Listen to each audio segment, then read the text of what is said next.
নমস্কার। ডিডি বাংলার ৫০ বছরের জন্মদিন ৯ই আগস্ট।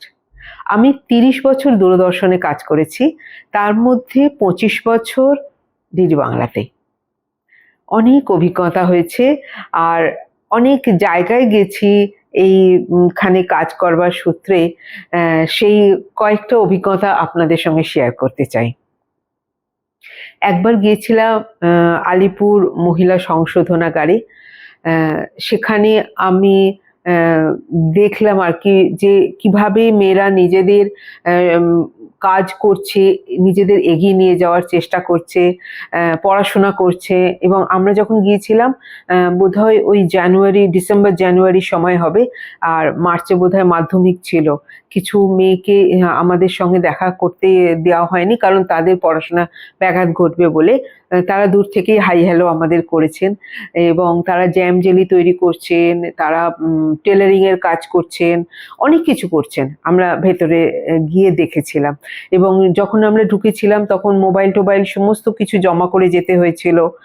কোনো কিছু, খালি ক্যামেরাটা তো নিয়ে যেতেই হবে, না হলে তো আমরা ছবি তুলতে পারবো না। সেটুকুই তো। এইটা আমার একটা বিশেষ অভিজ্ঞতা হয়েছিল। একবার আমি গিয়েছিলাম যে সোনাগাছিতে যৌনকর্মী বাচ্চাদের যারা পড়াশোনা করছে তাদের ওপরে একটা কাজ করছিলাম, যে কিভাবে তারা পড়াশোনা করছে, তাদের কিভাবে ওখানে অনেক এনজিও কাজ করেন। একটা এনজিওর সঙ্গেই আমরা গিয়েছিলাম এবং তারা সেখানে পড়াচ্ছেন কি পরিবেশে তারা পড়বে, এবং তারা যখন পরবর্তীকালে আর একটু বড় হচ্ছে, পড়ার জন্য বাইরে যাচ্ছে, কিভাবে তাদের সাপোর্ট দিচ্ছে তারা, এই সমস্তগুলো দেখেছিলাম। এবং আমাদের না শেষের দিকে আমি তো একটু সময় নিয়ে কাজ করতে চাইছিলাম, কিন্তু আমাদের খুব তাড়া দেওয়া হচ্ছিল। বলা হচ্ছিল যে না, ২টোর পরে এখানে থাকা যাবে না, ২টোর সময় এখানে লোকজন আসতে শুরু করে দেবে, তার আগে তোমাদের বেরিয়ে যেতে হবে। তো এই যে ওখানে বাচ্চাগুলোকে দেখেছিলাম, ফুলের মতো শিশুরা কি সুন্দর গান গাইছে, কি সুন্দর কবিতা বলছে, পড়াশোনা করছে। খুব ভালো লেগেছিল যে পাঁকেও পদ্ম ফুল ফোটে এবং তারাও কিন্তু এগিয়ে যাওয়ার চেষ্টা করছে। তো এইরকম আরো অনেক অভিজ্ঞতা আছে, অবশ্যই শেয়ার করব। আজকে আমার সঙ্গে আছেন কিছু প্রিয় মানুষ, তাদের কথা শুনি। বলতে গেলে অনেক গল্প বলতে হয়। সেই কবের থেকে দূরদর্শনের সঙ্গে আমাদের যোগসূত্র স্থাপিত হয়েছে।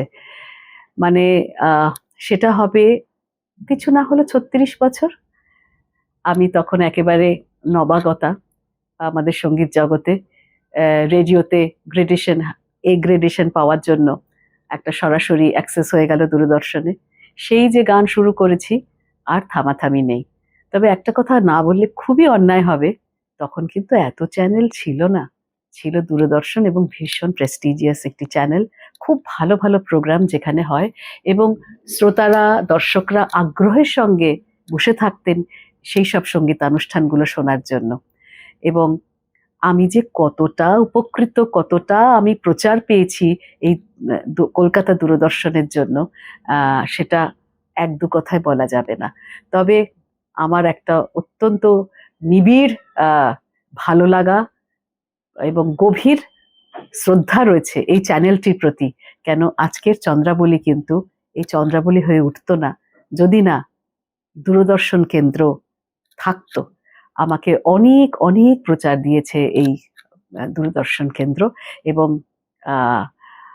প্রচুর কাজ করেছি, সে বলে শেষ করা যাবে না। কত ধরনের কাজ, গানের কাজ, স্ক্রিপ্টের কাজ, জাজমেন্ট করেছি, আরো বলতে গেলে অনেক কিছু ভুলেও যাচ্ছি, কিন্তু মোট কথা প্রচুর কাজ করেছি। এবং কিছু কিছু মানুষের সঙ্গে এত সুন্দর সম্পর্ক তৈরি হয়ে গেছিল, তারা হয়তো এখন আর সেখানে কাজের সূত্রে আর আবদ্ধ নন।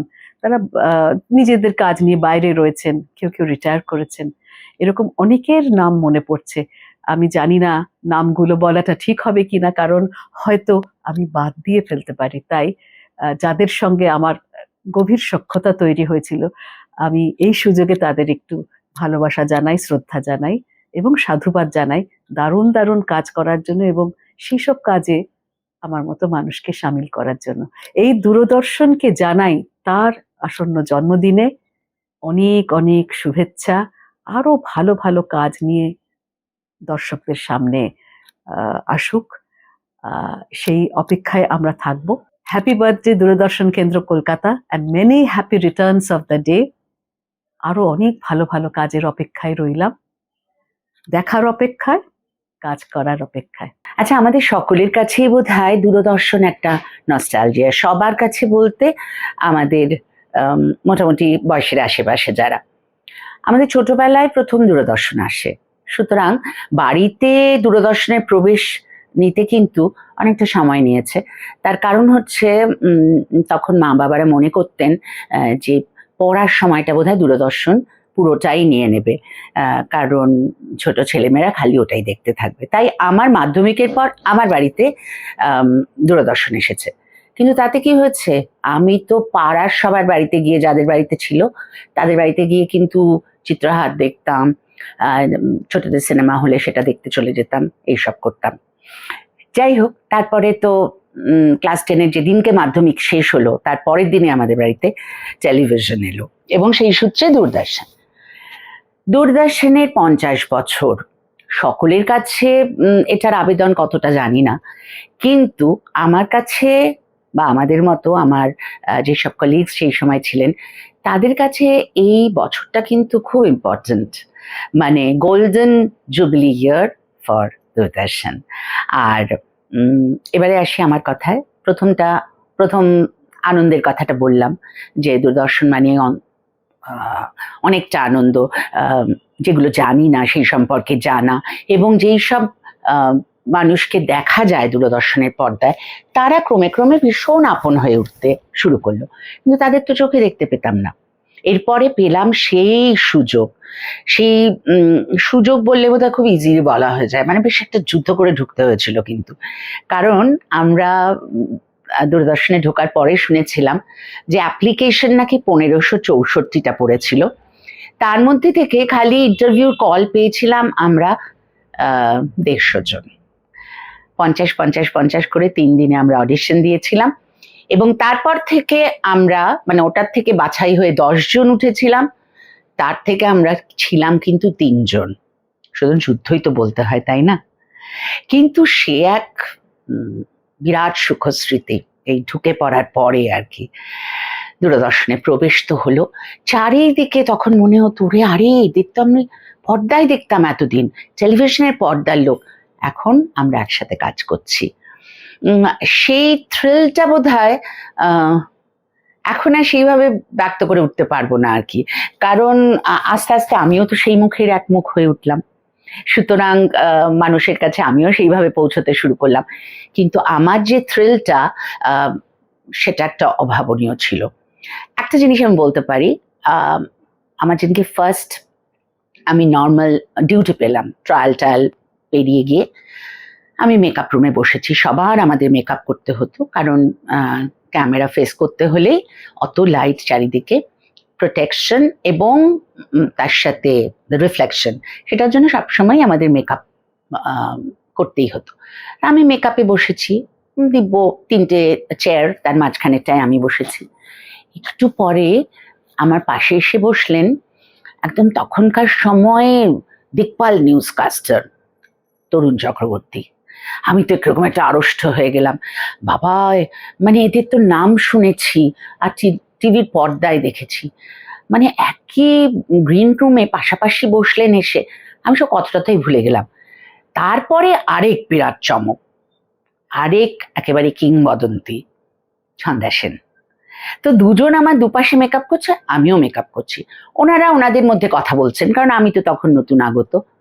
ছন্দাদি একটু দু একটা কথা বললেন, আমার মনে হলো হাউ ব্লেসড আই অ্যাম। যাই হোক, তারপরে তো ঢুকে গেলাম ক্রমে ক্রমে।